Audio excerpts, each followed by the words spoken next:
အရန်နဲ့မှဝမ်းသာတယ်ပေါ့နော်အခုပြထားတယ်ပေါ့နော်မမဆိုရင်ပေါ့နော်ဒီနေ့နဲ့မနေ့ကနဲ့ဝင်ငွေပေါ့နော်အရန်ဟိုမှာရင်ခုန်ဖို့ကောင်းတယ်ပေါ့နော်ကိုတွေမှမရသေးပေမဲ့ပေါ့နော်ကိုရဲ့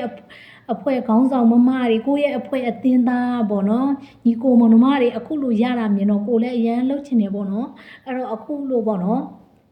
တစ်ဖက်တစ်လမ်းနေပေါ့နော်ကိုရဲ့လက်ရှိလောက်ကလည်းထွက်เสียမလို့ပဲပေါ့နော်ဒီမမတွေလိုပေါ့နော်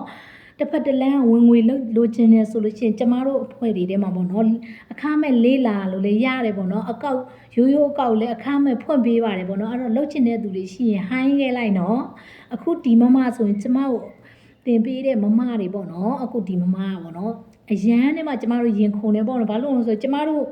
ရတာမဟုတ်ပေမဲ့သူတို့ရတဲ့အတွက်ပေါ့နော်သူတို့ကမှကျမတို့တဆင့်ပေါ့နော်ဟိုတင်ပေးတယ်မမတွေဆိုတော့သူတို့ရလဲကျမတို့ရတယ်လို့ပဲအရန်ကိုမှရင်ခုန်နေပေါ့နော်အရန်နဲ့မှပျော်တယ်ပေါ့နော်အဲ့တော့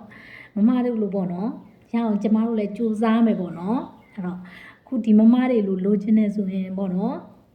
အားကြတယ်ဆိုလို့ရှိရင်ပေါ့နော်အခမဲ့အကောက်တွေဖွင့်ပေးတယ်အခမဲ့လေးလာတဲ့အဖွဲ့တွေထဲမှာတင်ယူလို့ရအောင်ကျမတို့လုပ်ပေးတယ်ပေါ့နော်အဲ့တော့